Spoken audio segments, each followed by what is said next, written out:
live, but yeah, here it goes. Welkom, Hoppakee. u luistert naar Vrijheid Radio.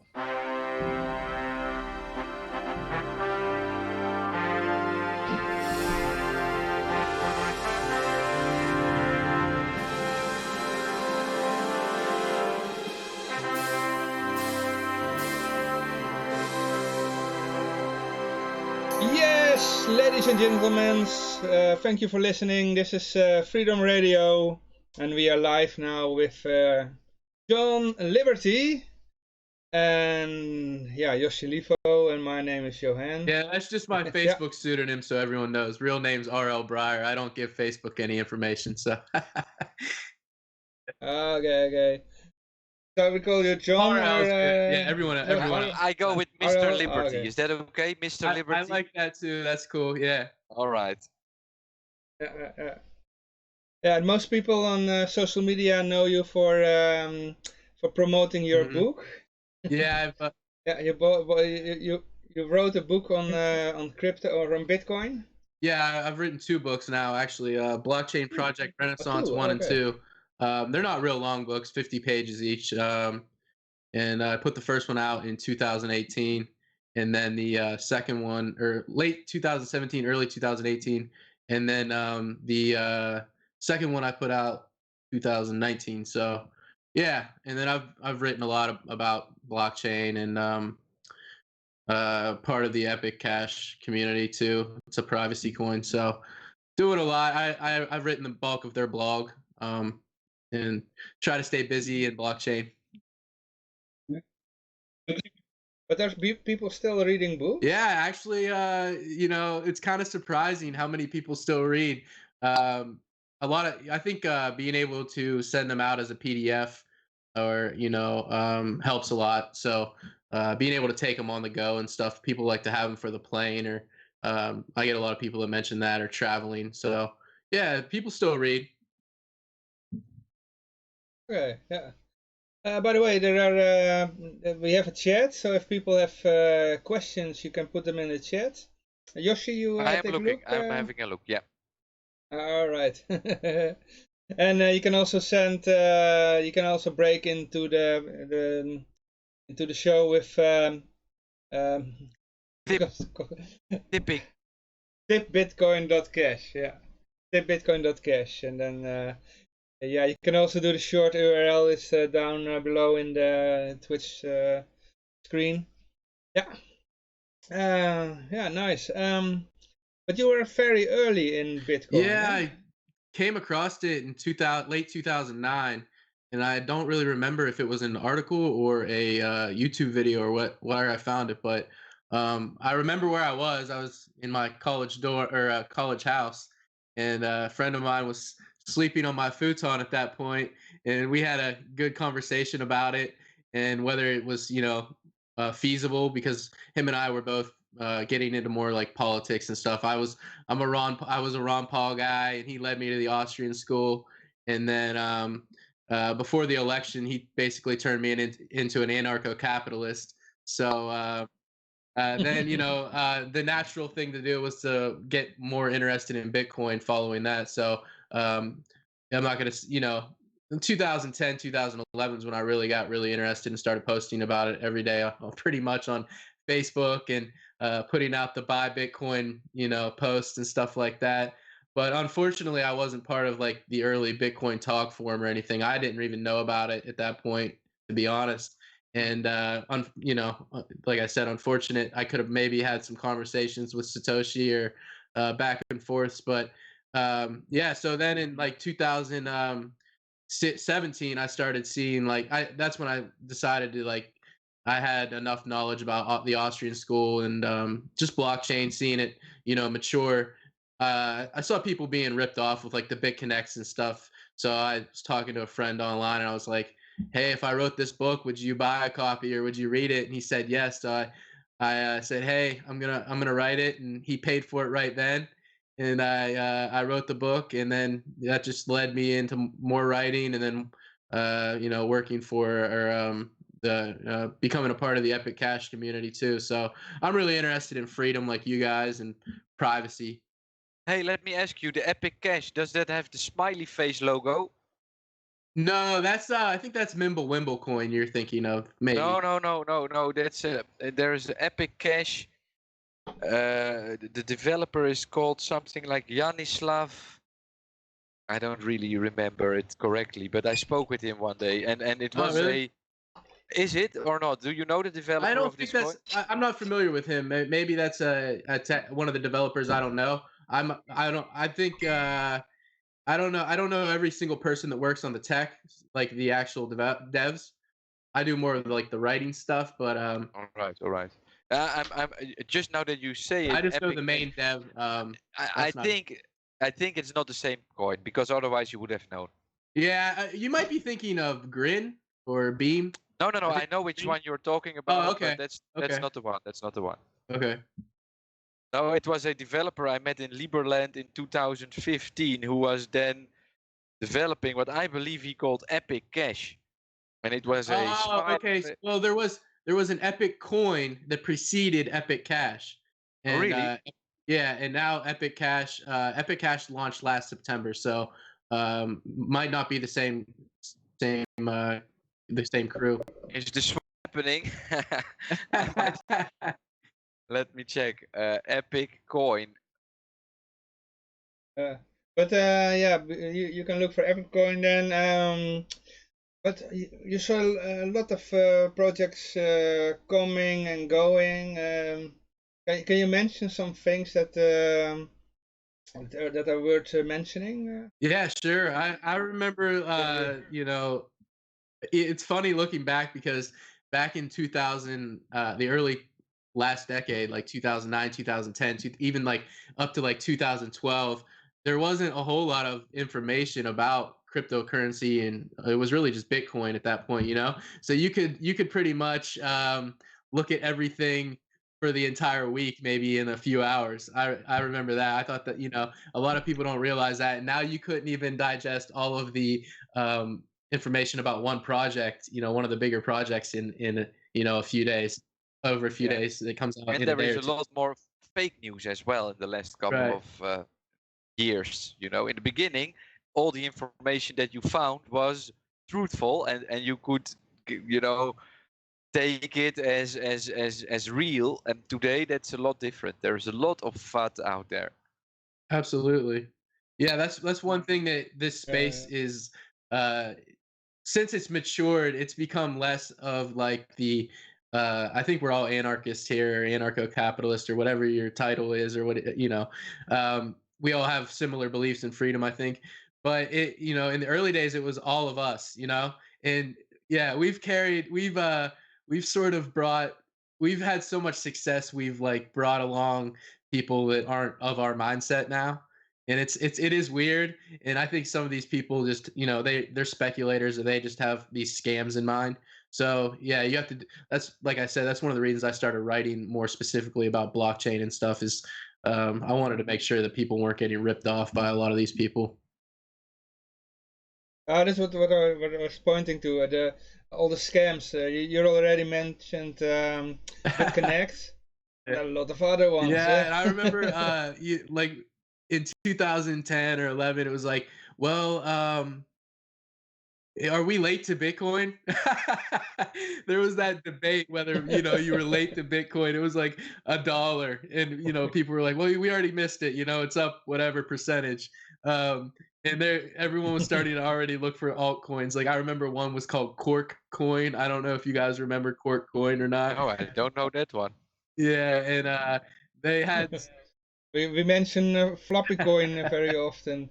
When the dollar is going down again, we say, well, floppy coin is still even. Yeah, that's pretty funny. Yeah, but there were a lot of them. You could better put all your money in floppy coin. Yeah, but the market, that's the beautiful thing about the free market, is like we have the opportunity to the market will decide what has value and what doesn't. So eventually these people get exposed and these scams just wash away. I got a question here in the chat, which I guess it's for you, Mr. Freedom. Which cryptocurrencies are going to survive in the long run? Oh, that's a good question. Yeah, Well, in fact, all of them. Huh? Is that one for me? Yeah, sure, why not? I can answer, but Yeah, I like yeah, to yeah, hear yeah, yeah, yeah. Okay. your answer. Yeah, I still think that Bitcoin with its first mover advantage and um, it's become like a store of value. You can have that conversation or not, whether that's what it was intended to be. I'm not a maximalist, but I think Bitcoin will survive. Like sort of anything with that has utility. So I think there's gonna be like 20 or 30 blockchains that are really popular and have a lot of utility. People will choose different ones, like whether Litecoin or Bitcoin Cash or something like that, for medium of exchange, or even Bitcoin's still pretty good as long as we're not at the peak of a bull market, or you use Lightning. But I also think that there will be a privacy coin, whether it's Epic Cash or one of the other ones like Monero or something like that breaks into the top 10, maybe in top 5 eventually. That's my hope. But I also see a lot of utility in like smart contract platforms like Ethereum and stuff like that, and then the go between with the decentralized oracles that Chainlink. I'm really interested in Chainlink because I think that the real value in blockchain will be the ability for them to communicate, and data, prices and stuff is obviously huge. So interoperability in the whole connected ecosystem in the long run. So I think Chainlink will be one of the ones that is huge in the long run. And I don't think Ethereum's going in anywhere. But I know other people were interested in like Tezos and things like that. I personally haven't done a lot of research on Tezos, but I think, yeah, anything that you personally use and you say, oh, this is a great medium of exchange. It has low fees. The network is secure. But I personally hope something comes to the forefront in the next decade that is like private. I want to be able to. I think that's really where free markets are going to flourish, and we can like create a more wealthy world is through private transactions. And especially with governments, they're finally figuring out that we sort of haven't beat here.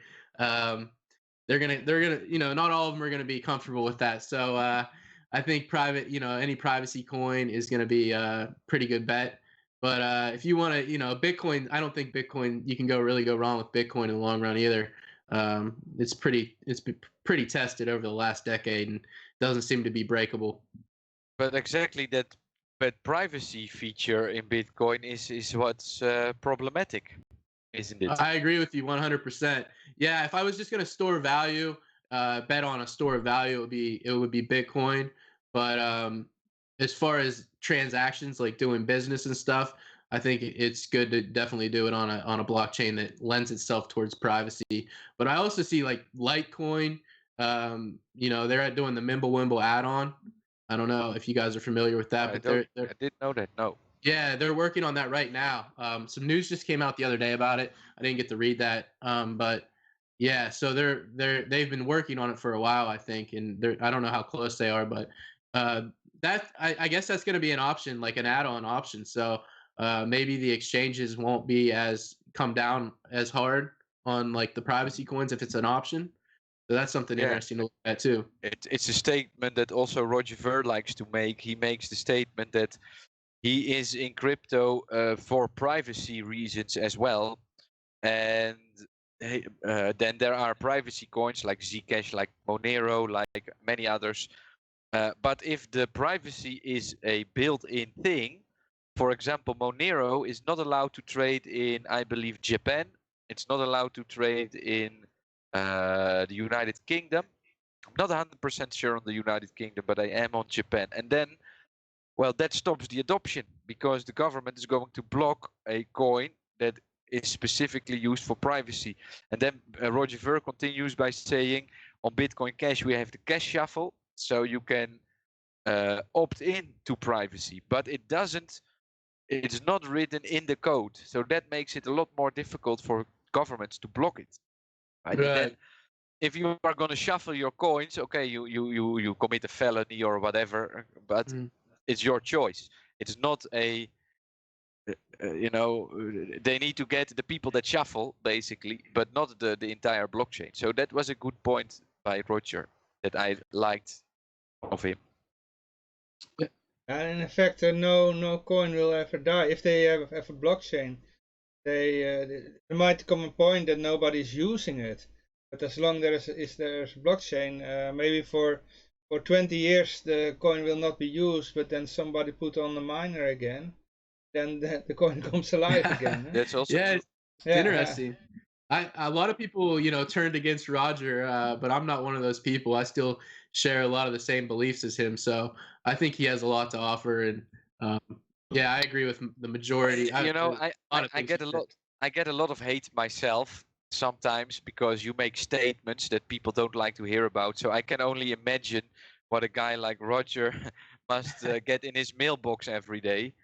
And you spoke about Mr. Freedom spoke about the immaturity of the markets, and so this week I hosted blockchain.poker tournaments, and then I start a new tournament and there's a bounty on my head, and I just write in the chat, hey everybody, you can check out my forum post here to have more information about this tournament series, and the one that eliminates me is gonna receive a cash prize of $25. And then the hate that you get from a random chat, it just shows that this crypto community is still so immature. We have so much to learn. There is, why are we hating on each other? The real shitcoin is the dollar, is the euro. Right. That's the enemy. It's not the guy who is sitting next to you on a poker table playing poker with bitcoins. So yeah, it's gonna be very difficult to break out of that atmosphere that we are still in. It's such a hateful atmosphere. That's just yeah. It's a I shame agree to with see, but it's I agree with you 100%. It is a shame to see that too, because it wasn't like that in the early days, and it seems like people that have kind of latched onto these maximalist cult heroes is what I like to call them. And the yeah. competition of money is what I got in this space for. If we just go by a Bitcoin decree, then we've just turned Bitcoin into the dollar. It's Yeah, like why yeah, they're exactly. without That's true. yeah, the competition of money is a good like any other good. It's so we need that competition, or Bitcoin has no reason to progress, and nothing else really does either. So these people really don't understand economics, and they really don't understand technology very well, in my opinion, either. So I don't give them. I actually just I block them. Yeah, I just yeah, because they are toxic people. They even put it in their bio. They don't really have anything to contribute. Most of them have just come in the last couple of years, and they're just trying to pump their bags. So it's yeah. like I'm not interested in that. If I should answer the same question, what coins are going to survive in the long run? I also think that the privacy niche is a very important one. So personally, I hedge Ripple with Monero. That is both sides of the privacy spectrum for me. And then I also believe that community coins are going to be important. So any niche for a specific community is a crypto coin that could work for me. And for that reason, I believe, for example, in country coins, people that share the same language, that live in the same geographical location, could share a blockchain. And that makes sense to me. So that is basically how where I put my money. Let's call it like that. You and I have a lot in common. That was one of the first things that I wrote about was I think that that's going to happen in the near future, that even smaller groups of like communities, not even like nation states or languages, but like very small communities of thousands of people will probably be on the same blockchain and just do local commerce. I think that that could actually be a really cool future as well. That's pretty cool. Yeah. You're the first person other than myself I've heard say that, so I like that. All right. Yeah. It's maybe because I'm also a kind of Mr. Freedom here. So yeah, he's like the whale of the Dutch country major crypto, bank holder. e-gulden. I got a lot more of these kind of coins, and 5 years ago I had my bank account shut off because I sent a letter to my bank about Bitcoin, and in return for all the free information I gave them, they decided that it was time to cancel my bank account. And I retaliated on it. I radicalized. I wanted to prove to my bank that Bitcoin is better than their shitty fiat. So I have never opened a new bank account, and because of that, I always had to put my money in some exotic crypto. So I'm living off crypto, my crypto profits since 2014, and so without a job, let's call it like that, I speculate on price variations, and um, so I got I had a lot of time, especially from 2014 till 2017. I looked in every new coin that was created, and yeah, I got a lot. I have made profits on the most strange altcoins. One of my biggest profits is still the sex coin. I don't know if you ever heard about that one. No, I'm not familiar with that one. And you made also a lot of profit on the Ron I Paul made a lot coin. of profit on I the Ron Paul remember, coin. I bought the Ron Paul coin. And the Trump, you And scammed the also Trump the coin, Trump. yeah, sell it at the moment that he was inaugurated, sell it, and then, yeah. He silently bought all. There was a coin from the Trump campaign. There was also a and he silently stop bought. Trump coin was also there. Okay. But he silently bought all the Trump coins, and when it was doing nothing, and then at the moment he was inaugurated or he was elected, and then till the inauguration Yeah. it was going up.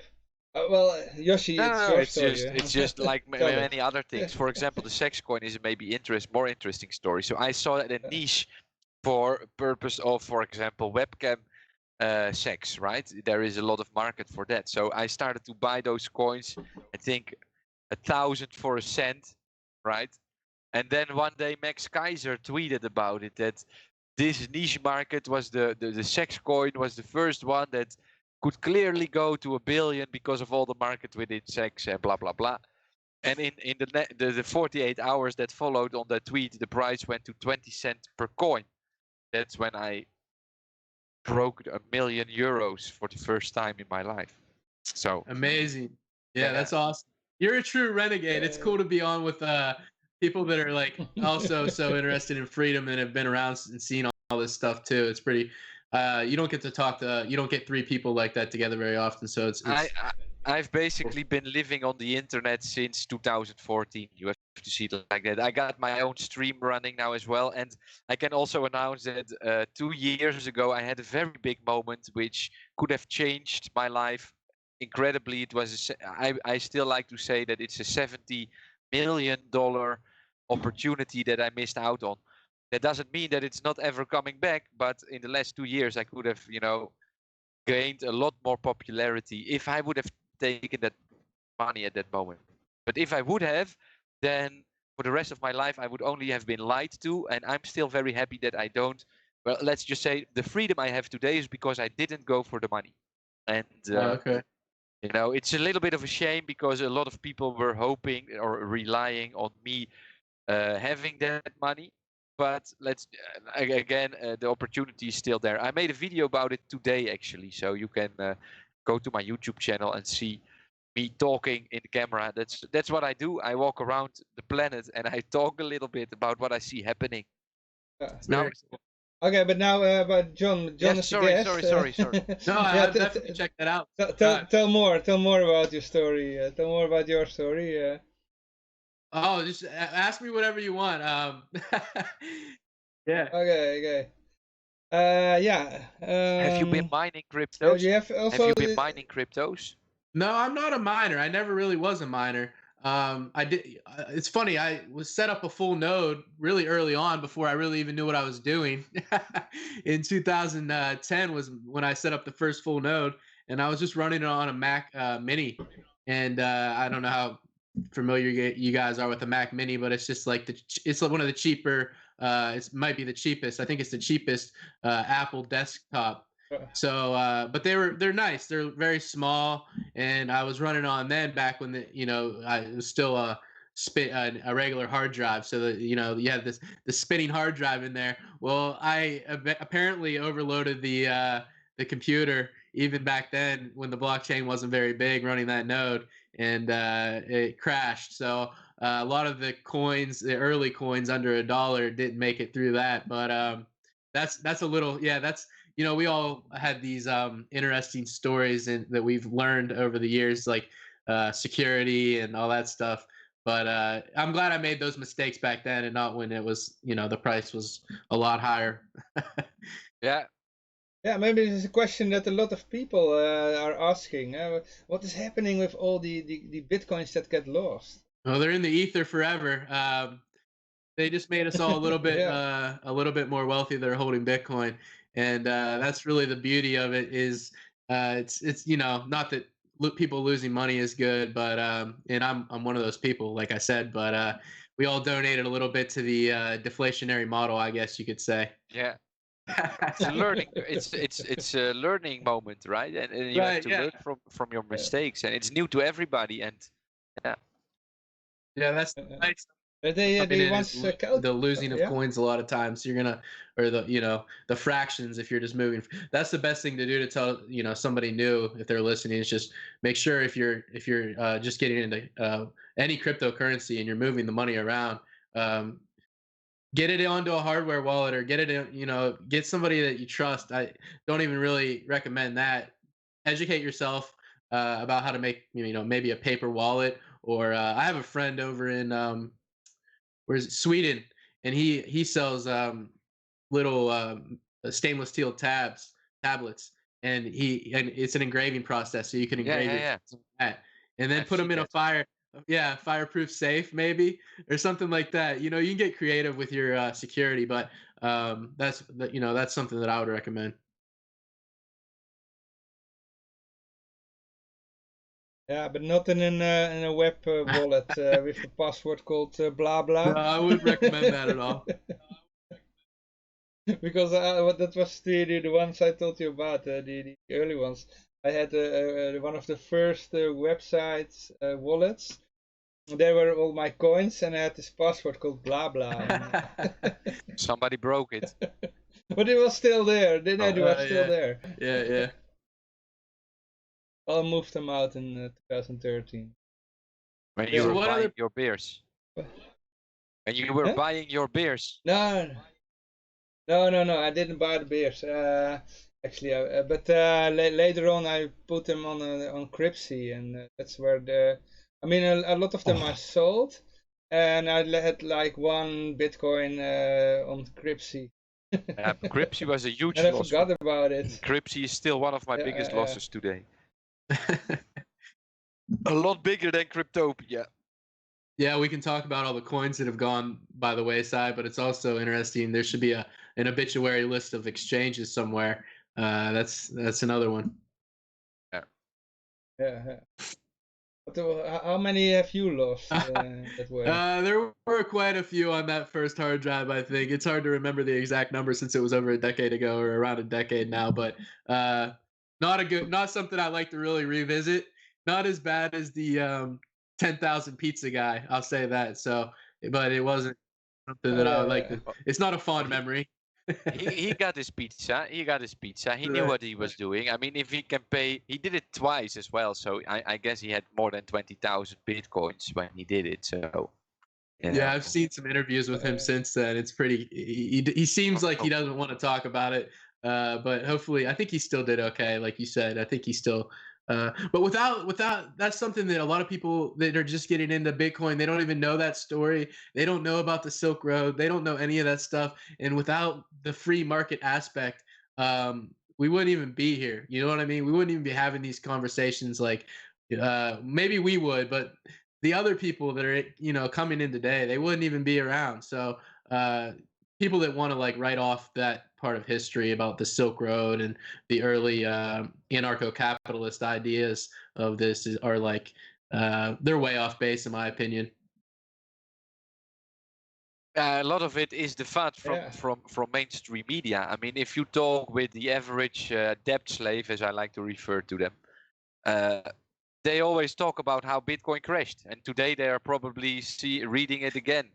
Bitcoin crashed 15%. Yeah, well, we are on more than double the price since the Corona outbreak. On the 2 months ago, we were at 4,000, and now we are on 8,500. So, right? I mean, yeah, I'm at RBRYER23 on Twitter, just so people can find me. I tweet about this stuff. I'm really active on there. I'm not real active on Facebook, but I've been tweeting about that. I tweeted today, like you said, we went down and touched like 3,800 when we saw that 50% drawback in the market, and we're up five. We were up $5,000 when I tweeted that out earlier today. And since what was it, March 12th, I think. So I mean, people just have such a they live in the present so much. The average person doesn't have a real good grasp on even like what's happened in the last few months. So and then you have like Peter Schiff, who's like constantly spreading FUD on Twitter and that sort of thing. But I also put out a tweet last night about him that he might be our biggest benefactor. He's bringing these people, these boomers that are his era, are probably just like looking. They get on Twitter, or they see his YouTube videos, and then they hear him raging about Bitcoin. But maybe they look at the charts and they're like, well, this is we're making higher lows like every year. So it's just interesting to think about. Hey, and how do you see the future, Mr. Freedom? Because talking about freedom, there's a lot going on. I'm working towards. I view this as like our Hail Mary at freedom, and decession from the state, or at least like breaking up the monolithic style of like big government, centralization. So I hope that this creates a place where people like us can go, or at least try to get around as many like-minded people as possible.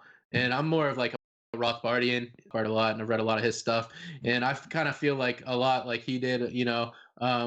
If we can secede from like, if we could get that, if we can secede from other countries, like if we're not just one country, the whole world, and then within these countries, like in the United States, we have the individual 50 states. So why can't we secede from the states and secede from our neighbors and just have like this complete individual idea, if that makes sense? So that's my I'm in it for complete separation from state and money. And then with that, I think the world's just a better place when it's done privately. The entire world would be so much better off. And we need like competing. We need competition in so many things. Like there's judicial monopolies that stem from the territorial monopolies. We have no way to go to a third party arbiter, and when we go, if we have a trial, the state, you're going up against the state and they make the decisions. So that's not real law. You know what I mean? There has to be a way out of that. And without some sort of third party to appeal to justice, justice doesn't exist. So I'm in it for all of that. Do you think we get there? I don't know if we'll ever see like the anarcho-capitalist dream, whatever you want to call it, territory or stateless society.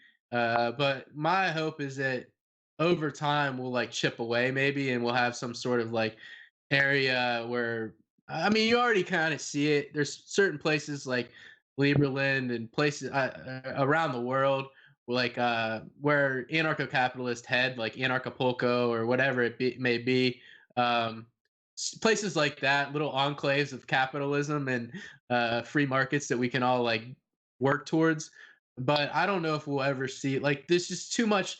There's so much education that goes into like understanding how much better private organizations are than monolithic state parasitic parasitic organizations.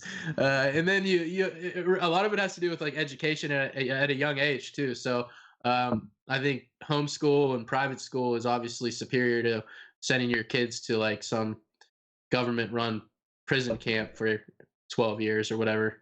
So I think that's going to have a lot to do with it too. People like us have to educate our kids, or at least if you're going to send them there, make sure they know what's being done to them, I guess.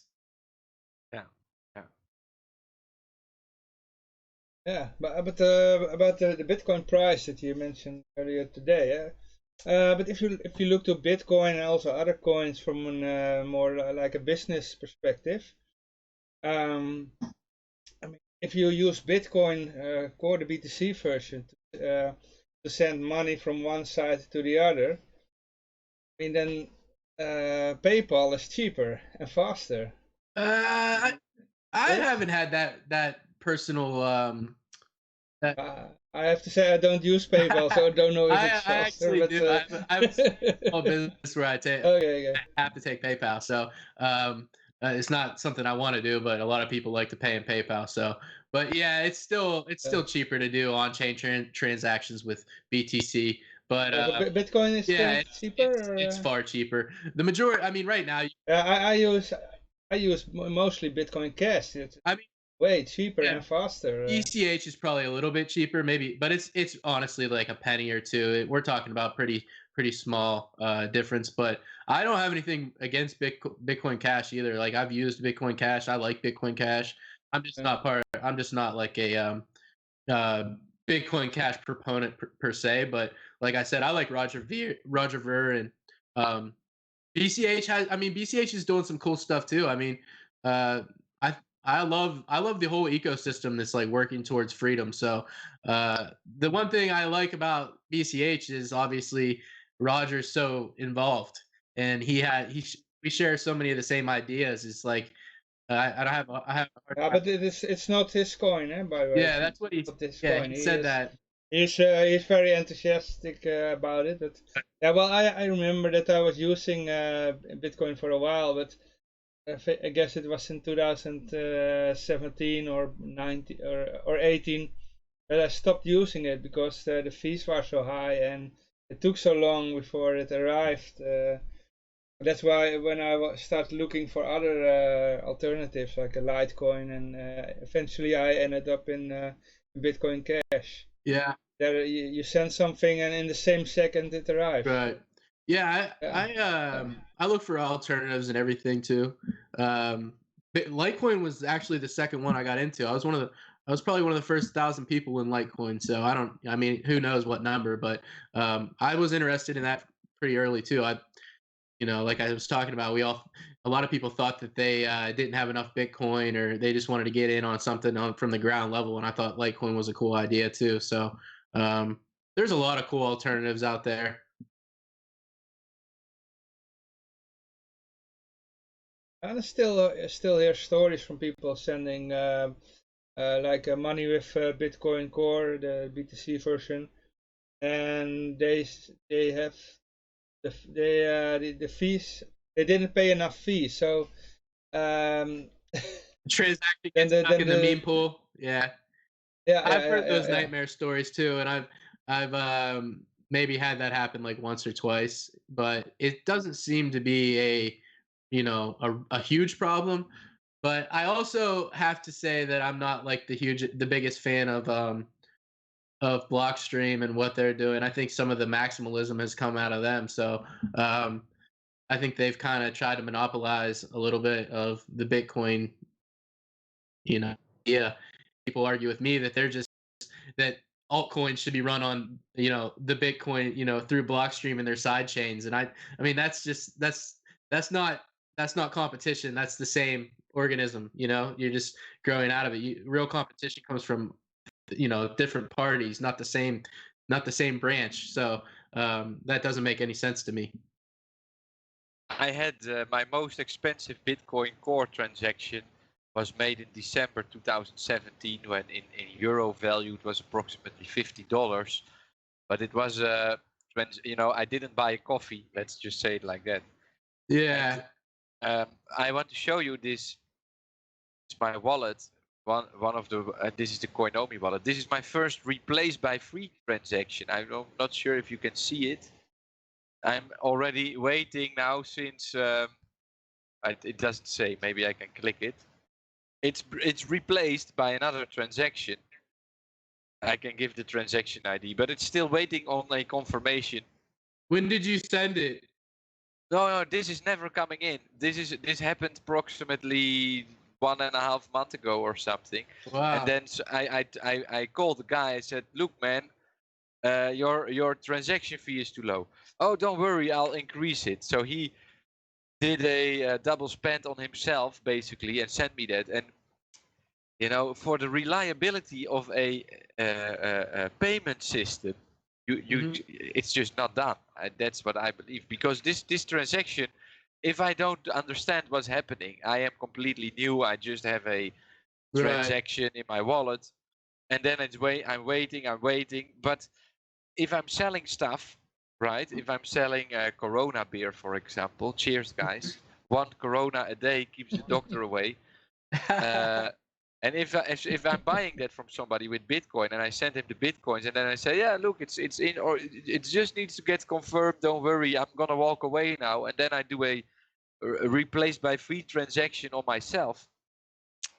Yeah, that's just not done. It's just not done. And that is my biggest issue with Bitcoin Core, is replaced by fee, which I cannot get my head around it, how that ever got into it. And I am not technical at all, so I cannot read white papers, I cannot read code, I cannot write code either. But for me, that is an unexplainable feature of Bitcoin. I just don't get it. So right, it's definitely, I agree that it's a turnoff for people, like even if you've been around, but if you just came in, that's a major turnoff to somebody who just comes into the space and they're like, well, I'm going to set this up and start using it for my goods or services, my business. And then that happens. That's not exactly what you want to see. And I think that's like where Roger Ver and these other guys like Charlie Lee, and they saw the opportunity. It's interesting how early like Charlie saw that opportunity. At least, I mean, Litecoin's still really efficient too, and the fees are really low on there. So because that's the hardly best thing anybody about uses it. That's always the comment I make on that, because nobody is using it.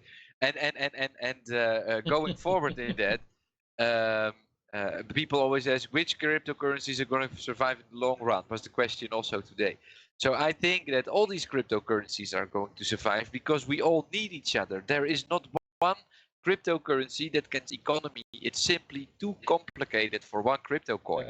And we need different niche markets to, and most likely they are going to be traded against Bitcoin Core, right? Because that's how it's going today. And any exchange, crypto exchange, trades against Bitcoin Core.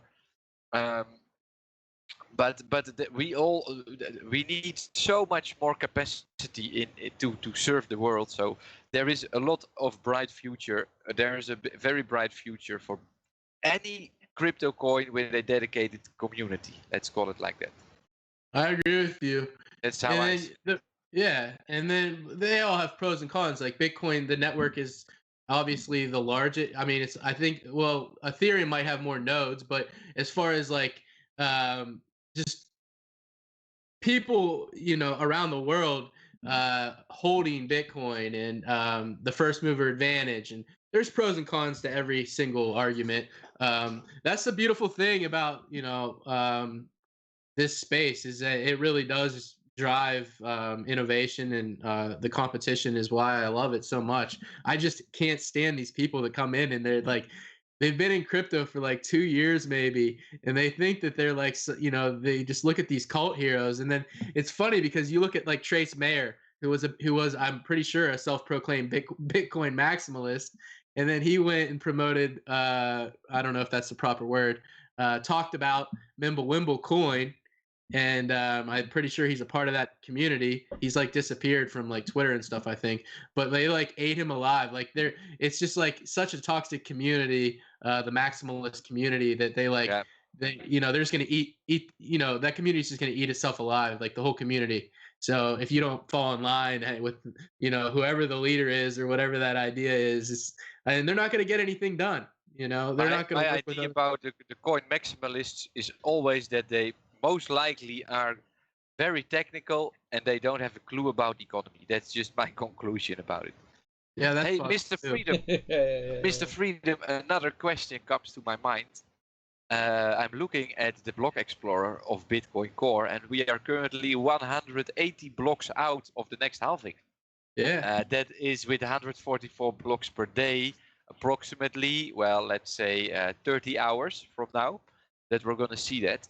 And do you have any special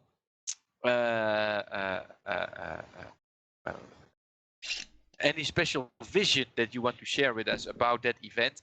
Of course, it is a kind of, let me introduce it a little bit. It is a kind of non-event because everybody since the start of Bitcoin knows what's going to happen at block 630,000. So I don't really believe that anybody's going to be surprised by it. But I do believe that it's going to be used to manipulate people's minds a little bit. And I want to know from you how you see the current block halving and this is the moment where you can still make predictions that go into history books because in 1 week we know what happened, right? So yeah, I mean, I put out a tweet or a YouTube video. I'm on YouTube at Pittsburgh Hodler. I put that out 18 days ago, and I predicted the price would run up to 10K, or at least I thought it might. And then the price was 68.80, so it was 6,880 USD. And then I put out a tweet yesterday. I saw us running out of steam. We went back and back tested 9,600, and then that didn't hold, and we dropped. And now we're down to what is 85 when we came on here, 85.59 ish or something like that. I sort of think that we'll probably drop down maybe to like 6.8K and then bounce in between there and 10,000 for like maybe 60 to 100 days. And then coming into like late summer, early fall, I think we'll probably see some real fireworks. I think we could probably make an all-time high this year. And then next year will be like the real craziness. Maybe my prediction since the beginning of this, right before the beginning of what I think is that we're in a bull market, in my opinion. I think that began like beginning of February 2019, like February 8th-ish, 7th, 8th, 9th, in that range. And I think we'll probably run up and cross 65,000 USD. And then after that, who knows? That's just sort of been my, for some reason that number has just there's something about that number. And then I saw, actually it's kind of funny, I've been talking about that number. There's a YouTube video about that too, me taking a walk around my neighborhood from last February or March when I made a video. And then I saw Stock to Flow Plan B on Twitter put out like 70,000, was something about Stock to Flow 70,000. So there's something in that neighborhood that keeps coming up for me. But as far as like just the event of the halving, like the inflation rate's going to go from 3.8 to 3.8% to 1.64%, and then 1,800 to 900 new Bitcoin every day. So I think we're going to see some real fireworks again. It just as long as the demand is constant or increased and the supply is cut in half, it's basic economics. I think we're probably going to see some really cool stuff again. Interesting. What do you guys think? But if you, What do I? yeah, I have a different theory. What I think is that because if you look to the S&P, the Stock. Poor's, what was the other? Stock and Poor's. Yeah, the stock market. You see that a lot of the money from the Fed, they were pumping cash, and that goes into the economy, and then you saw all these stocks going up. You know the story, but it was it went along with the rise of Bitcoin. And what I think is that that's also a big contributor to the rise of Bitcoin. But yeah, it's not just the halving. I think. Yeah, That's interesting. what I think. I think the halving story is a bit overrated. Okay. Yeah, but people are writing in the chat. We get a greeting from Venezuela from Godfather Vito, who, by the way, Godfather Vito, check out the Honkler Hangout stream. We are now in Freedom Radio. You won a prize in the poker tournament, so congrats for that. But that's not. Okay, We're not gonna go okay. into that one. I will. Shall I answer the question? How I see the halving? Yeah, I'm your interested in theory. I have Your a theory about yeah. it because, of course, Bitcoin is one of the biggest threats to governments today. That's how I still see it. And they are going to try to manipulate the people into believing that Bitcoin is completely useless. And they are going to bring forward another coin which they can censor, because the power of governments comes from the exclusion of participating. And for example, Iran today and Venezuela, we just got regard from Venezuela. Venezuela knows all about it, about exclusion, because they are not allowed to use bank accounts to sell their oil. So my prediction, I made it for the first time 2 years ago, I guess, something like that. And that is that around the block halving, before the block halving, we're going to see a rising price so that the blocks go very quick. At the moment, I'm looking at the Bitcoin Block Explorer, and the last 5 blocks happened in 18 minutes. So in that way, I'm a little bit correct. That means that once the block halving comes in, the difficulty is going to be adjusted. And once the difficulty gets adjusted and the reward gets lowered, they're going to spoof Bitcoin with 1,000 dust transactions per second, making it extremely expensive to use it. And they are going to use that to make people believe that Bitcoin is useless. So they are going to dump Bitcoins at that moment. They're going to tell people that Bitcoin is dead, like they have been telling them 1,000 times before. And at that moment, my prediction is that they are going to try to bring Ripple to the masses, because Ripple has been building its network with all the major banks in the world in the last couple of years. And in Ripple, because those major banks all follow the same rules and they are all communicating with each other, they have the possibility to keep people out of the network, because Ripple works with consensus, and if they have 90% consensus, then it's impossible for you to transact in Ripple. So that is a little bit of my prediction, and it's going to be a real big attack on Bitcoin in the next month. That is how I see it, and that's my prediction since a couple of years. So I'm consistent in saying the same. Right.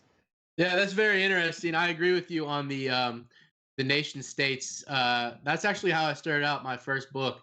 Is that we're on the brink of this like completely centralized, Big Brother type of world, or we have like this spectrum.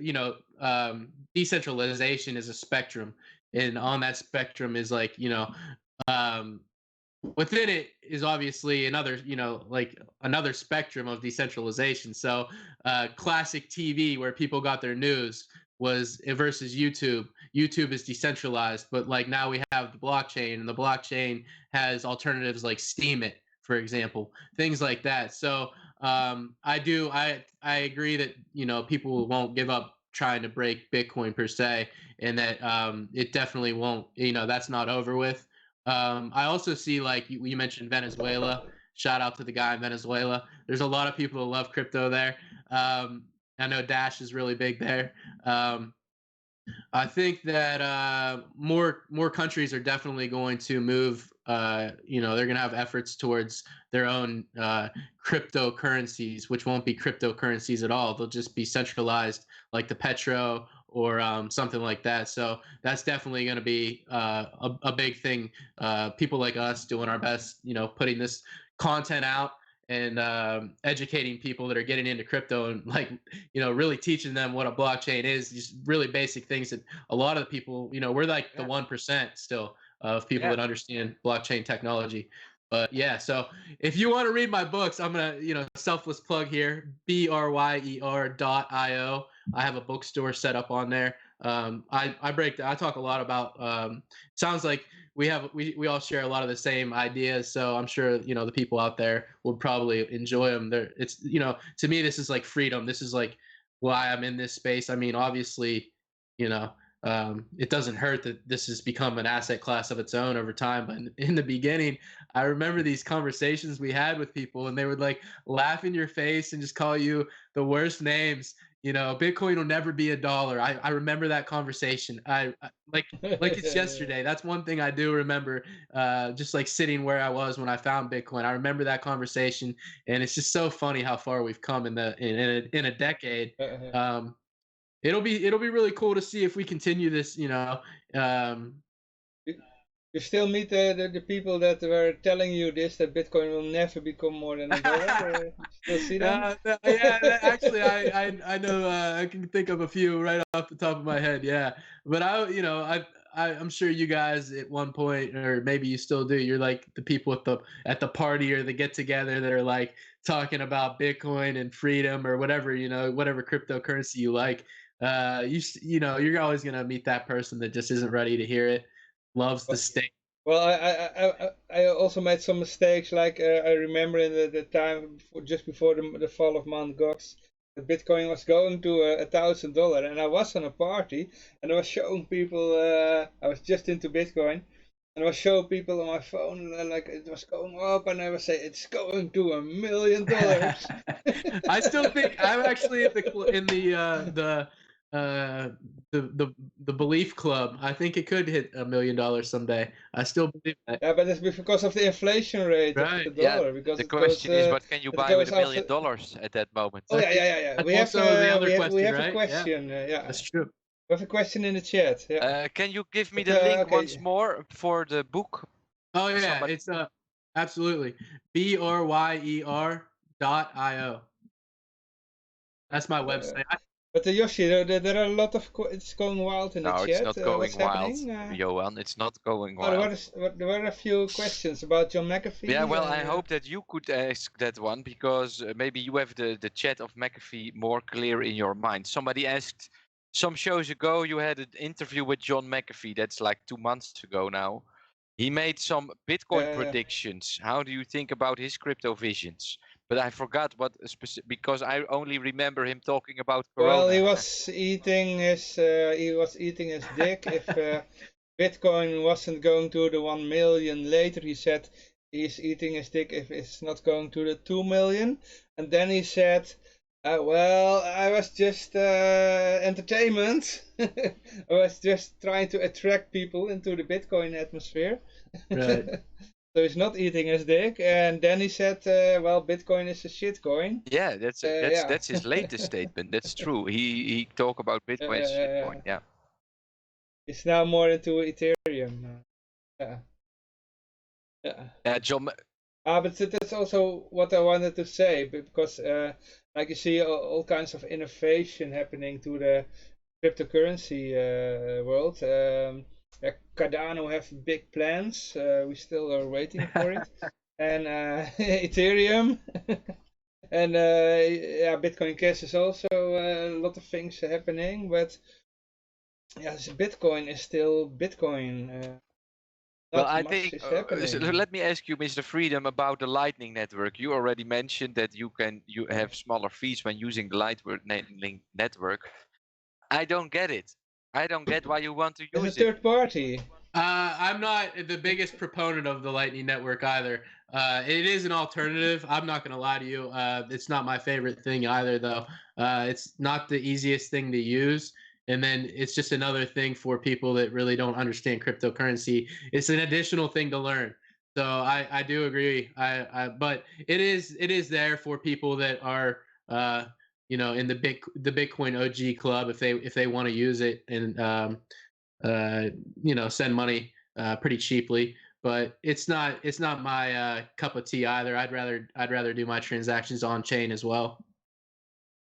Yeah, but then you get the problem of the blocks, the block size, because we can do those transactions, and right now it's still fairly cheap to send a Bitcoin But it's gonna change. I mean, imagine that all of India, all of China, all of I don't care, Venezuela is gonna use Bitcoin. It's too much for the network, and that's just I like Bitcoin a lot because it brought me a lot. But at the moment, I just don't see how it's going to make it in that way. I mean, it's gonna stay there, but it's going to be an elitist coin. It's going to be very, you're only going to send 10 Bitcoins at a time. And it's going to be a transaction that you planned ahead for months. I sort of think it will emerge more like just a long-term play, more like as an own bank account or something like that, and that you won't really want to touch that unless you have to, or like that's you hold your value there. Yeah. And then we use like Bitcoin Cash or whatever whatever you prefer, Epic Cash or one of the privacy coins or something like that, to do your medium of exchange. I don't disagree with you on that. All right. By the way, in the last 2 minutes, another 2 blocks, guys. So the blocks are I think maybe before within 24 hours we will see a block halving. If it's continuing like this. And still something else happening in the chat? There is a mention of there is a mention of a Twitter account. Okay. Oh, somebody's Twitter account. Yes. It's always so funny. I think Johan is reading the chat as well, and then he sees something being written, and he says, "Hey Yoshi, what did they write?" Yeah, I can't read it here. I see it in OBS, and it's very small. It's I can read it out. It's just Godfather Vito said, "I discovered BCH thanks to a small group in Venezuela," and then he shared the Twitter link of that group. Okay, good. Yeah. Venezuela loves crypto. Yeah. They have to. Yeah, they have to. Those are one of the few countries that prove that we all need Bitcoin, right? And the people, Johan and me, we are both born in the Netherlands. I lived there for most of my life. The parties that you spoke about, Mr. Freedom, where you talk about Bitcoin, were for me the reason to leave that place, because and go to Liberland. I forgot what I wanted to say now. I forgot it. Never mind. People that weren't ready for the message of Bitcoin. Yeah. Oh yes. And so in the Netherlands, the people cannot imagine that their currency would get into hyperinflation. Also, the people don't understand exchanges, because since, let's say, 20 years, we are using the euro, and whether you are in Belgium or in the Netherlands or in Germany, you all use the same currency. So they have really the illiteracy on monetary level there is so severe that I don't know what's gonna happen with those people, but they trust the wrong people. That's how I see it, right? But so far it has been paying off for them quite well. The garbage cans are collected, the children have a school, the elderly have a home, everything is taken care of, and it's very complicated to get a different vision into those minds, because it's so difficult to prove. Basically, there is no proof. So I don't know.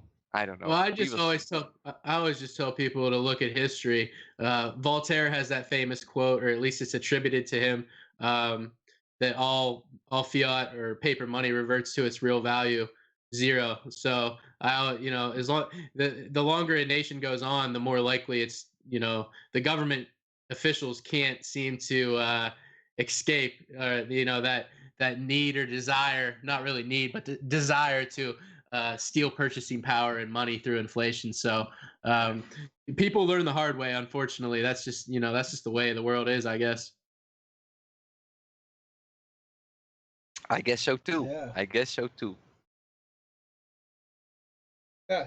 Shall we also talk about the future of crypto? Do you think everything is going to? I sort of see in the next decade the majority probably owning some sort of cryptocurrency. It'll probably still be like a mixed basket of like different cryptos. At least that's my hope. I'm hoping the maximalism dies here in the next couple of years, but I think it'll be like used more like I think the smart contracts. They haven't really reached their potential yet. I think that'll probably that's not an easy thing to tackle. So with like chain link and stuff like that, I think that that'll really evolve over this next decade. We got the money down. That was the obvious. It's always the obvious first decentralized application to start with because people love money and money secures the network through incentive to mine. So now we need to like work on uh, becoming a more efficient society through that money and building systems that are going to take us to the next level. Like I think there's like a good um, case for security in different systems like cars and things like that. Maybe they'll run on blockchains someday. That would be pretty cool, I think, where your car is a node, maybe, and, things like that. Just getting creative. Who knows? I think there's just so much potential in this space. It'll turn out to be like a Jetsons future. I don't know if we're going to be flying around and stuff like that, but maybe we will be. Or maybe all of us will end up in the same, territory like we talked about earlier, and we'll have like this crazy amount of wealth amongst us, and we'll be the ones flying around while everyone else is like, they'll be back on like horseback by then. So. Yeah. Yeah, if you imagine the phone was like invented somewhere like more than 100 years ago, Right. 150 years ago. And before we went to this thing, it was like 100 years. It was this weird thing that you have to pick up the phone and then this with this circle, Yeah, the rotary phone. Yeah. Rotary phone, the rotary phone. Yeah. Yeah, it's I amazing. mean, that we had to wait till the government went out of the way, and then suddenly it could develop. Yeah, you can To see. the smartphone that we have today. Yeah, everything the government, they don't make anything. They just steal the value of the people that make the thing. So the more we can get them out of the way, the more we can create. But a lot of people, it's like today, it's become so popular amongst young people and stuff, and a lot of that has to do with education. To be socialist or communist, and the capitalist is oppressing me sort of idea, which I think we all know that. They type it on their iPhone. Right. Yeah, that's the real irony is that they're putting Capitalism is I hate oppressing capitalism me. on And their they send it on Twitter. their $1,000 smartphone that without that they wouldn't be able to communicate with anyone across the world. So the capitalist is our benefactor. Like without people that take all the risk and make all the money and all the things, we're just society has nothing. We don't medicine, everything stems from that. So it's like it's just crazy where we're at right now. Yeah. About the future, I can say something. I have met somebody in my life his name is Nicholas Nicolaisen. He runs a Bitcoin bank in Switzerland. And he is one of the few people where you can store any amount of Bitcoin insured because of the vault. He has installed a multi-million-dollar vault. And this guy is also very much into Ethereum. As we all know, Ethereum is proposing to go to proof of stake. And he made a comment in a video that was uploaded a couple of months ago, which I saw. And he said the proof of stake, because of the energy consumption of proof of work, proof of stake is going to show itself as a more suitable way of securing a blockchain. And Bitcoin, within 10 years, is going to switch to proof of stake. Now, I thought a lot about that. And I don't know. I just don't know. It's an interesting thesis, though. Because I don't like proof of stake, because the incentive of miners in proof of work is making an honest market, right? Right. The miners mine the coins and they sell them because they need to pay the electricity bill and they want to buy new miners. And if you have a proof of stake coin, that incentive to sell is being taken out. And actually there is now an incentive to keep them because you will stake more in the future. So I don't know. I don't know how to think of that comment. If any kind of proof of stake system will happen in the future, I really hope that the reward of Bitcoin will be below 1 Bitcoin per day, basically, right? Of all the blocks together, below 1 Bitcoin per day. But I don't know. I don't know. I tend to agree with you on that. I don't foresee that happening either. Well, it's not just anybody who said that. It's not. It's an interesting fellow. You should, if you don't know about him, Nicholas Nicolaisen, you can find him online. Okay. And we have a new follower. Yeah, Godfather Vito followed. Thank you, Godfather Vito. And I should mention the full name, Godfather Vito BCH. Okay. Yeah, but there's another thing. I think for the future of Bitcoin, to get more people involved, I think it must be very easy to use for the masses. Until now, it's still a bit of a nerdy thing. It is less nerdy than when I got involved in the 10 years ago. But I can see my mom sending me bitcoins. But why not? Why not, Johan? I mean, it's just a app on your phone. She doesn't need to know how the bitcoin is being sent as long as it works. She doesn't know how to. I mean, she is sending emails most likely. She is on Facebook most likely. People that are using email don't know how an email works. It's just that the media that they read into make it so complicated for them, and they talk to you about hashes and they are going to explain you mining. You don't need to know that if you want to use it. Well, you don't know my mom and technology. I mean, man, it was very difficult to get her on Facebook. Yeah. And we still have to help her. She's about 75. Yeah, there is. I always make the distinction between two kind of people, and that's not the gender distinction that I make. I like to say there are two kinds of people: the ones that grew up with the internet, and the ones that grew up without the internet. And that's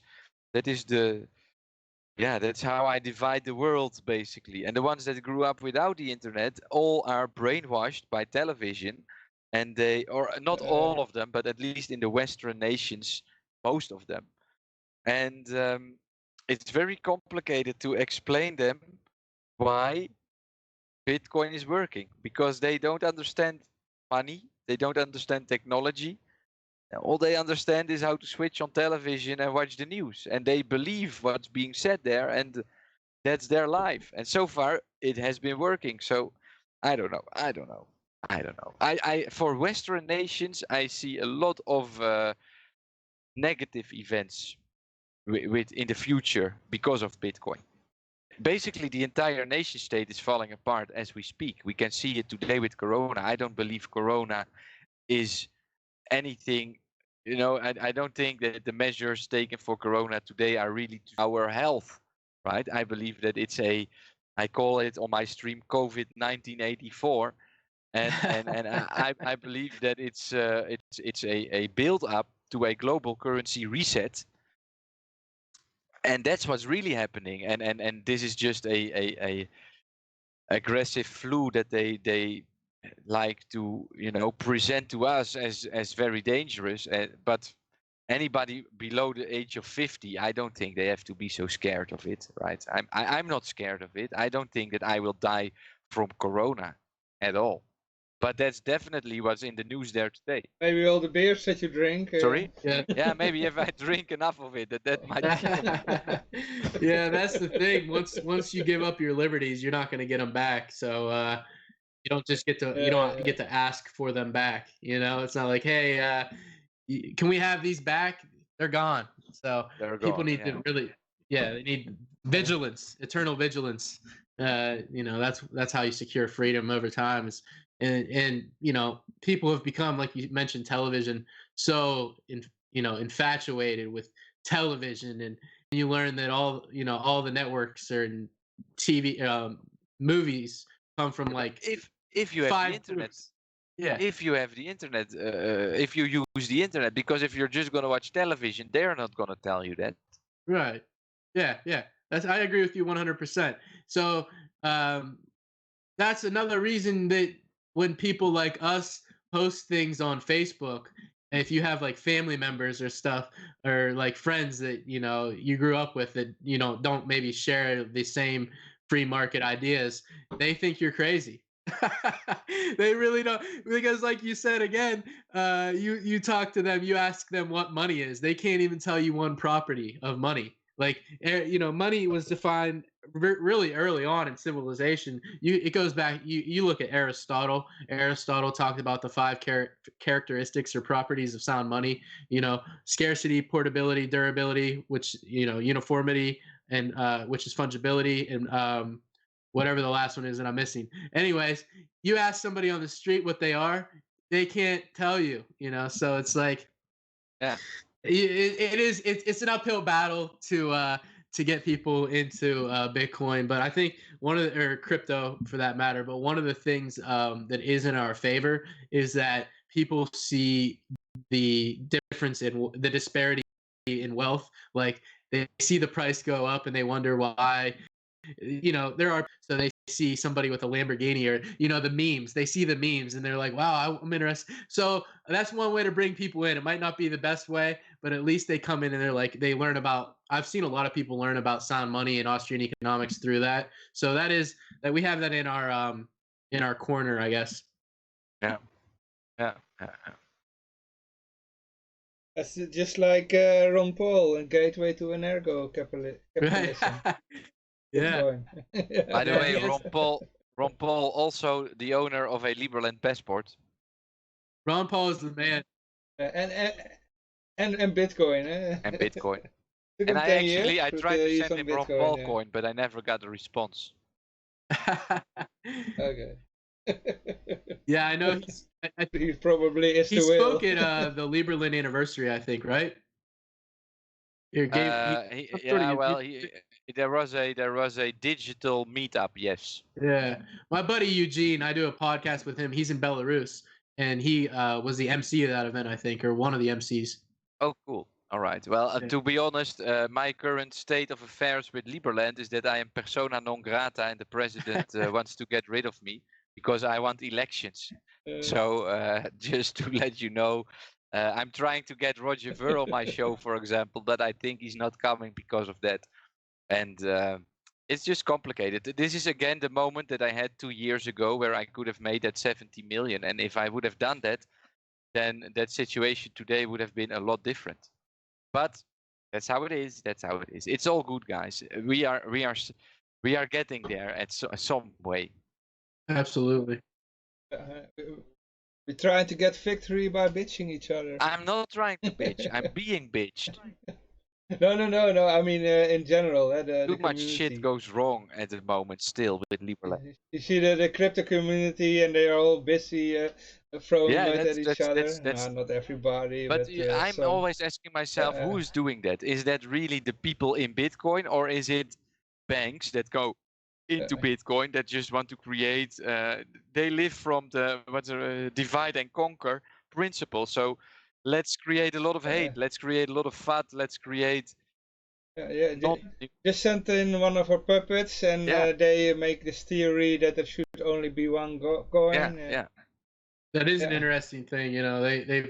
They've survived on divide and conquer for so long, and that's another reason they're so scared of the internet and competition in currencies like cryptocurrencies, is because it's so much easier to control people when they're all using the same money. That's why they want, the theory is they want a one world currency too. So they don't want us to get more, have more separation. They want us to become more uniform. So the globalists. What do you think of the Libra project?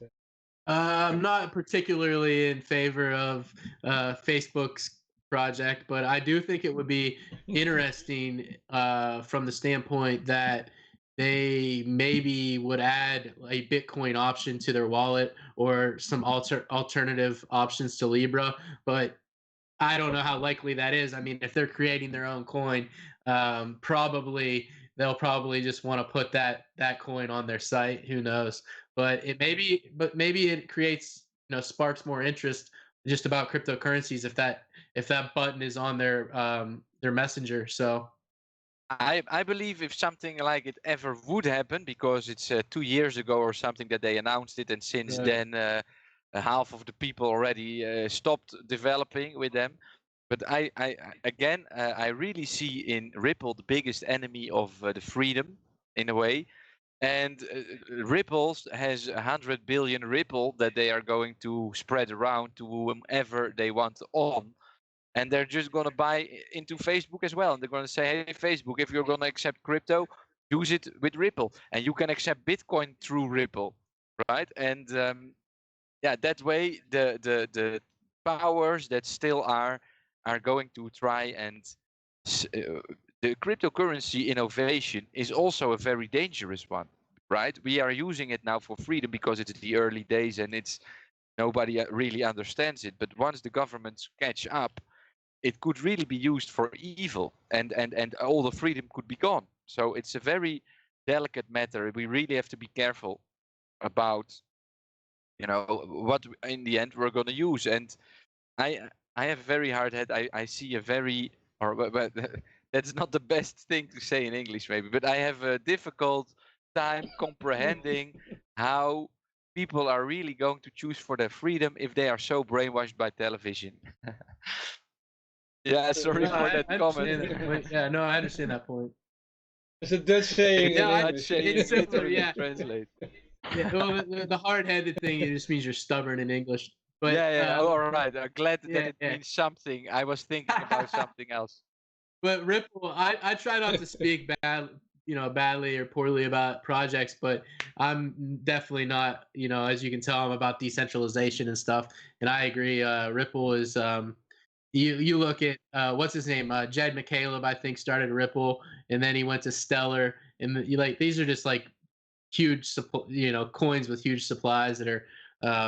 And then you see, I read an article last week about how he allegedly dumped like $11 million in the last month of his Ripple coins. So or XRP. And then there's a difference between are you buying is your coin representative of Ripple, the labs, or is it XRP or I don't think very many people that are even buying XRP understand that whole model or paradigm there. So it's like they're going to distribute those remaining XRP in the next 5 years, and that means a inflation of, I don't know, I still believe there's 60 billion or so to go.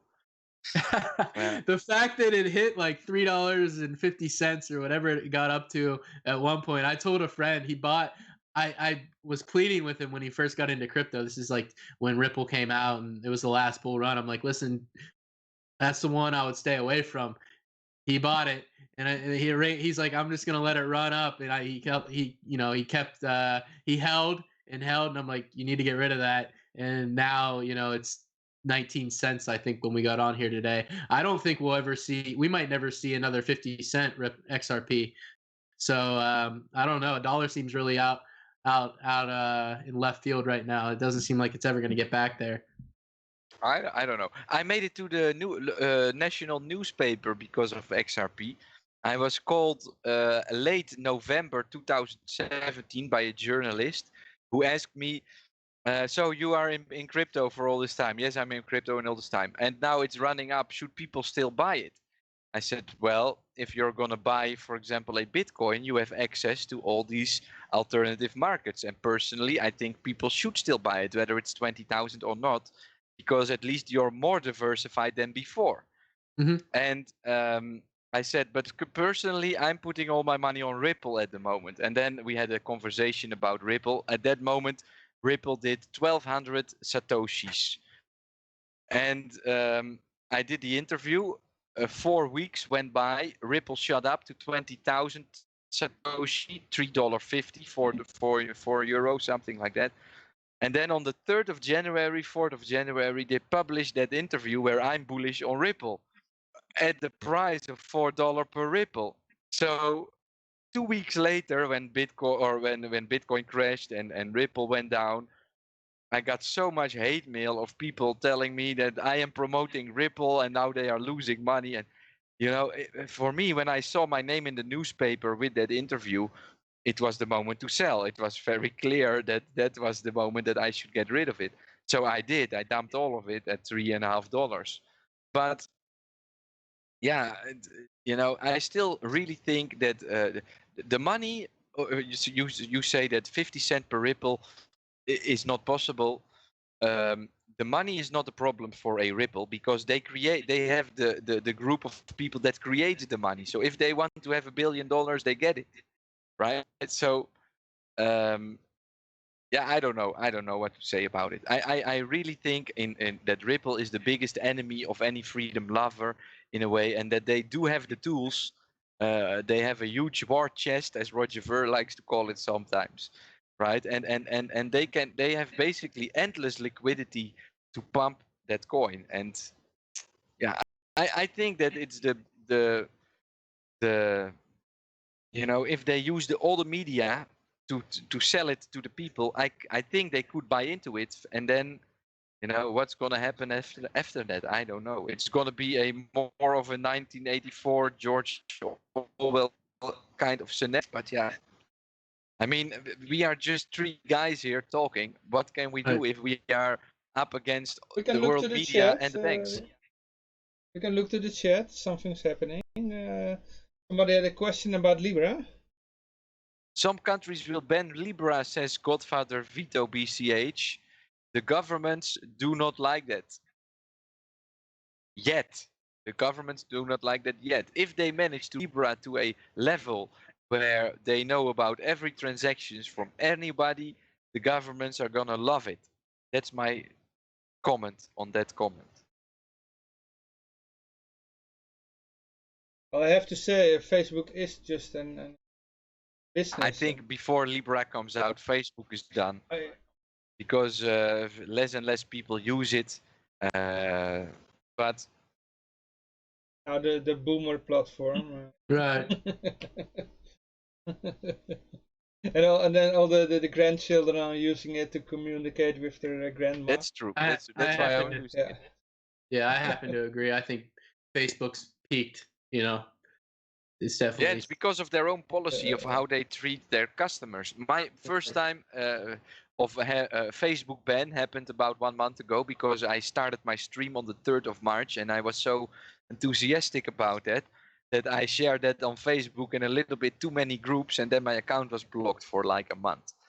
And then Twitch is not yet owned by Facebook. No, it's Amazon company. Twitch is Amazon. But anyway, the after, because I posted one meme per day on Facebook, and that was my participation in Facebook. But the liberation I got, the different insight that I got after that I didn't use it was like, why am I using Facebook?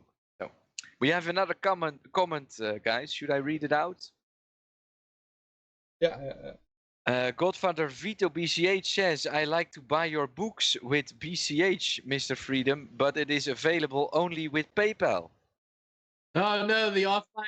You can pay in the offline tab with Bitcoin, but if you want to pay BCH, I gladly accept it. DM me on Twitter if you're on there at RBRYER23. Oh, I'll definitely take BCH. Let me. Yeah. Can you say that Twitter handle once more? At at RBRYER23. So RBRY and then ER 23 on Twitter. Okay, it's written. Cool. Yeah, I appreciate that. Yeah, definitely just let me know that you're the BCH Vito. And Godfather Vito says PayPal bans a lot of Venezuelan accounts after 2017, so he cannot use it.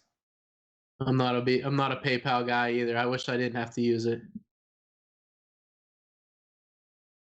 wrote a book about crypto, and you can pay it with PayPal. It's easy for the boomer generation. I figure if I can bring some of them along using PayPal, I'll take them out from the inside. Yeah. Another new block, guys. In the last 13 minutes, 5 blocks happened. It's really, really going wild. I think within 24 hours, we will see those last 200 blocks happen. I happen to agree with you. I think it could be tonight sometime here in the US. Morning for you, right? Yeah, well, we will see how long I stay awake this time and what. It's actually a little bit of a morning. I had an apple so far. I'm going to end it in not too long. I'm gonna eat something. But yeah, my entire schedule is upside down. Partially due to Corona. I had lockdowns here for the last couple of weekends that lasted up to 80 hours. Completely ridiculous, but okay, that was the government where I'm still located today. So my entire sleeping schedule went to shit, basically. But let's try and pick it up starting tomorrow, all right? This one last thing. I just sent the Twitter handle. The Twitter handle. Yeah, I got it right. Just one thing before we're going to an end now. I'm in an anarchist chat group, and we talk about all the things that we still could demonopolize, get the monopoly out of it. And we were also discussing the monopoly on time. There's, time. It started with Greenwich. I've heard of it. And they actually say that it's a product. They are selling a product, and it's called time. And we're talking about how that would be in an anarchist society. And somebody mentioned also that you could that blockchain has also a business case for time.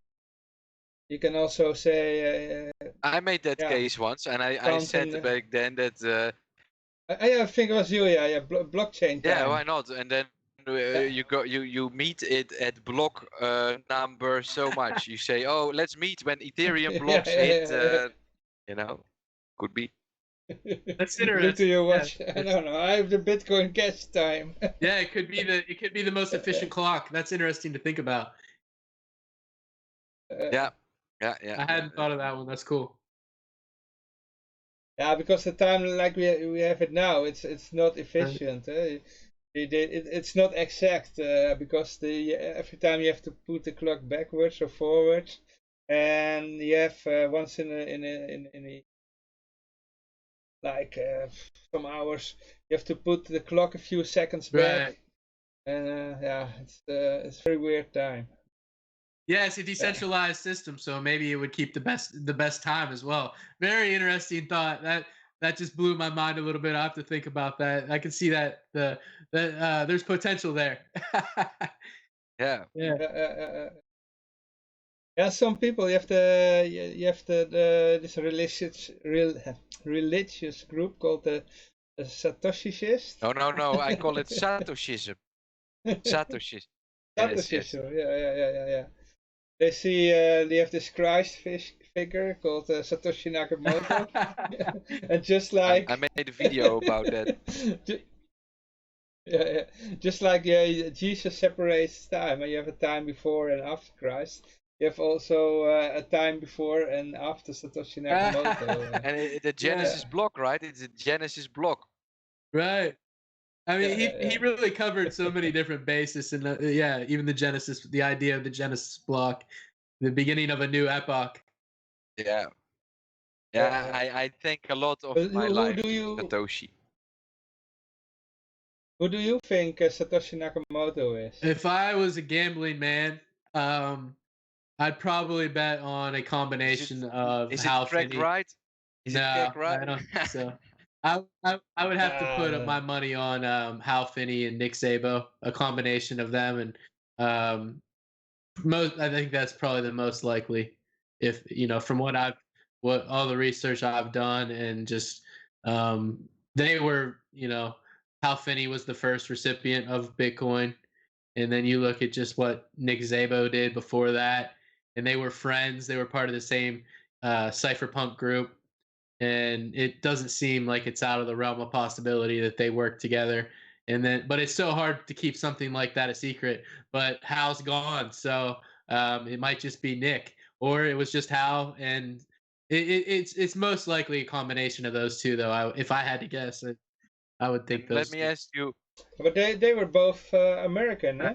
And if you look to all the writings of Satoshi Nakamoto, there's also most of the time he used UK British English, yeah. and sometimes he used US English also. So it could be there could be also a second or a third person with a British background. Yeah, that's an interesting thing too. About I don't want to say it's Greg Wright. I don't want to say it's Greg I think Wright. it's near 0% chance, probably like 0.0000001% maybe that he's. I would say it's almost a certainty. Personally, I don't think Bitcoin, think it can be one yeah? person. I don't think it's too complicated. Even for Right. the brightest mind, there could be one user called Satoshi Nakamoto, but maybe multiple people had access to that user, or that one user was talking with multiple people to get all the code that he needed. But I don't know. I don't know. That's the most likely. There was also this guy from Belgium who said that he put all the messages from he received messages from Satoshi Nakamoto, put it under the name of Satoshi Nakamoto in all the groups. It's also interesting to think like SN, Satoshi Nakamoto, the inverse of that or whatever is Nick Szabo, and NS. Oh, yeah. That's another thing. That's an interesting what are the odds of that? Not very good, I don't think. I don't have the probability, but just that was there's a lot of interesting things like that. Personally, I don't really care. I don't mind. I don't want to know. It's fun. It is fun to speculate, but it's kind of also cool to think about. Like we've made it so long now that it doesn't. It might not matter. It might hurt us if we found out who it was. Maybe we don't want. Yeah. Maybe it's a very boring person. Yeah, maybe it is. Suddenly we know who he is, and they said, "Oh no, this guy is so boring." If they're alive, they have the most self-restraint of any person ever, with never moving their kids. Let's just go with it. Satoshi Nakamoto that news outlet picked up somewhere in 2030, right? Is Dorian Nakamoto. Yeah.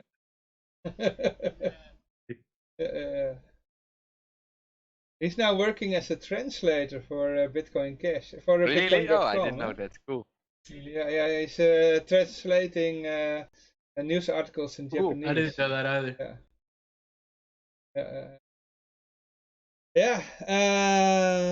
I had a question. I think your question is, Yoshi, what are you gonna cook for yourself in a couple of minutes? Yes. A new episode of Cooking with Yoshi. Yeah. No, I don't know what you wanted to ask, Johan. Sorry. Yeah, this is the question. You want to know? I have. I don't know myself. I'm gonna do spinach. Nice. Well, I have a question for you guys. You guys want to come on my podcast sometime? Sure. Yeah, of course. Yeah, sure. I have a podcast too. It's called. It's not the most original name, but it's called the Varies and Numerous Podcast. So I've done 19 episodes so far this year, or starting in December, early January. So yeah, I'd like to have you guys on sometime. I think we have a connection now on Skype. You can always reach out to me there, and I'm basically live every day, a couple of hours or a couple of and then I would gladly be part of it. Why not? Nice. All right. So it's without video. Is this something? Without video, I can leave my wig at home. We do video and an audio only version too. So I put it out on a bunch of platforms, but I put it on my YouTube channel too. So it's up to you. Okay. Wig, no wig, whatever you want. I'm laid Well, back. the wig is getting kind of part of it now. So Yeah. in case you don't know, it's from a token on top of Bitcoin Cash. It's called the honkhonk.io token. And their statement is that we are currently living in a clown's world. And I like that statement. So I started my stream. I was like, how do I get a little bit of extra attention? Let's wear a wig. Right. Yeah, people are more likely to click on you if they see the wig, I think. Yeah, exactly. And it completely goes with my entire reason why I'm into crypto, because I think that, personally, I'm not really enjoying the creation of Bitcoin, because I see the world crashing that I really liked, right? So it's not just only fun that I'm having from it. That's actually very painful. And yeah, I don't know. It's very complicated to get that message across, and most people, like I said, if you are popular, if you are positive about Bitcoin, then a lot of people get because they don't understand it. They have anger inside of them, like how can he make that money without working for it? And I don't know what it means, but yeah, I don't know. I don't know how to say it in a good way, but it's not just only fun. And this honk.io token touches exactly what I talk about, basically. So yeah, that's why I chose this week. So just I a got small background story. I don't actually Appreciate own a it. lot of honk. I give them away. I have a connection with the creators. They give me millions, and I share those millions, but I don't have a lot of them. But still, it's okay. It's okay. Like I said, I like the thought behind it. So that's most important. Maybe you can come on Josh's show. It's called Yeah, Honkler you're Hangout. also Sorry, Honkler Hangout. actually, I'm currently raiding your channel, Freedom Radio, so it's on Honkler Hangout at the moment. But I would love to have you again, and we can talk about it more. You can promote your book, all kind of stuff. Cool. Yeah, I appreciate the. You can give away his book with the the Yeah, raffle. we can give away that one you do. book if you are up for that. Absolutely, yeah. If you like Yeah. it, Stop for that. give away ebooks. Absolutely. Well, we'll stay in touch then. Sure, yeah, I would love to. Or what you can do is create a token, and if people receive the token, they get a discount. Yeah, I've thought about tokenizing it. I just never got around to it. It's a good idea. If you do so, look into SLP tokens on top of Bitcoin Cash. It's a lot. Well, it's basically the same as any other token on top of Ethereum, but not with a bloated blockchain of Ethereum. So that is, it's sending them around costs you a fraction of a penny, and if I send ERC20 tokens, it costs me a couple of cents. And well, that might not be the biggest amount of money, but still, it's not actually. I'm always. People say that it's costing so many dollars. No, it's in satoshis. It's you're not paying your fee in dollars. You're paying satoshi. So if Ethereum would be $100,000 today, I would pay dollars for a transaction because of the amount of Ethereum that you have to send out. Yeah. Well, the goal is peak efficiency. I agree with you. So even a cent is you want to be the cheapest as possible. Yeah. But before we're going to end, is there something happening in the chat? Nothing happening in the chat, Johan. Okay. No, maybe we should just thank all the viewers. Yeah. Harold, name your website before we. Yeah. If anybody wants to find me, I'm at my website's bryer.io and at rbryer23 on Twitter. I'm also on Medium. I post some of my articles on there too at rlbryer. So and then I'm over on the Epic Cash, epic.tech, the privacy coin that I was talking about in the beginning of the show. I've written the bulk of their blog. So if you go to their blog, you can see, what I joined that project before they started. So you can see a lot of what I wrote about, privacy and Mimblewimble and stuff too. So. All right. But yeah, I'm excited about that about that comment you made about the Mimblewimble coming to Litecoin. That is Yeah, something I'm looking forward to. I'm still having my bag of Litecoins that I'm just, well, I'm not selling it at the moment. It's so low. But right. maybe now I should increase the bag a little bit more. I made a lot of profit last night on the blockchain.poker, so I might just do that. Yeah, I still have a lot of friends in the Litecoin community, so I get some of the news still like that. So, but yeah, it was a pleasure talking to you, Yoshi and Johan. Thanks for having me on today, man. That was I had a lot of fun with you guys. All right. Me too. Just hang on, and I do the outro now. After that, we can talk even more. Okay, good. That was yeah. Okay, everybody, thank you for listening, and yeah, we'll be back with the Dutch program on Tuesday and on Thursday. Maybe next week, I don't know. Maybe we have another English program, but Shall I yeah. just give? Here's the outro. Never mind. No, never Yeah? mind. I want to say in the last 7 minutes, 3 new blocks. Okay, 3 new blocks. Okay.